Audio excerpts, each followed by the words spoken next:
পটুয়াখালীর কলাপাড়ায় গণকের দেয়া অনৈতিক সম্পর্কের অপবাদের ভিত্তিতে নারীসহ 4 জনকে পিটিয়ে গুরুতর আহত করার অভিযোগ পাওয়া গেছে। বর্তমানে আহতরা উপজেলা স্বাস্থ্য কমপ্লেক্সে চিকিৎসাধীন।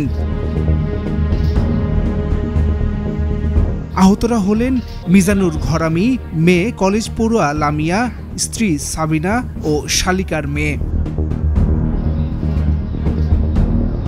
হাসপাতালে চিকিৎসাধীন ভুক্তভোগী মিজানুর জানান, ২৭ নভেম্বর রাতে খাবারের সঙ্গে চেতনানাশক খাইয়ে দুর্বৃত্তরা ঘর থেকে স্বর্ণালংকার সহ নগদ অর্থ লুটে নেয়। পরে মিজানুর সহ তার শ্বশুর, শাশুড়ি, ছেলে এবং শালীর মেয়েকে হাসপাতালে ভর্তি করেন স্থানীয়রা। কিন্তু দুদিন হাসপাতালে চিকিৎসা নিয়ে বাড়ি ফিরলে সালিশ বৈঠকের নামে তাদের গোটা পরিবারের উপর নির্যাতন চালানো হয়। মিজানুরের অভিযোগ, অঞ্জনা রানী নামে স্থানীয় এক গণকের মিথ্যা দাবির ভিত্তিতে তার বিরুদ্ধে অনৈতিক সম্পর্কের অভিযোগ তুলে এমন নির্যাতন করা হয়। আমরা মোটামুটি হসপিটালে আসার পরে সুস্থ হওয়ার পরে গেছি এক জায়গায় গোনাইতে, আমাদের গ্রামের কিছু লোকজন নিয়ে গেছে।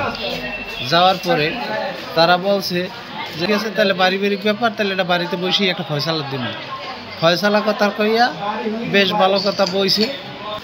হেরা যে প্ল্যান করছে অন্য কায়দায়, হ্যাঁ তো আর আমি ভাবিনি।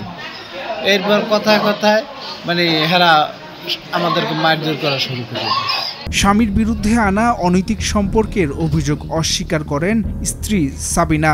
অভিযোগ করেন, পরিকল্পিতভাবে গণকের মিথ্যা তথ্য দিয়ে বিভিন্ন গণমাধ্যমেও সংবাদ প্রচার করানো হয়েছে। ভুক্তভোগী পরিবার এ ঘটনার দৃষ্টান্তমূলক শাস্তির দাবি জানিয়েছে।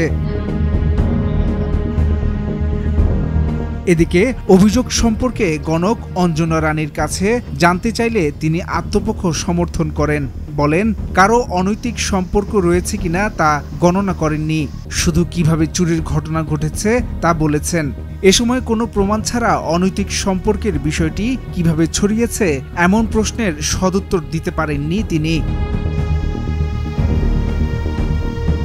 এদিকে সালিশে অংশ নেয়া হাবিব ঘরামি দাবি করেন, মিজানুরের পরিবারের দাবিতে এই সালিশ করা হয়েছে।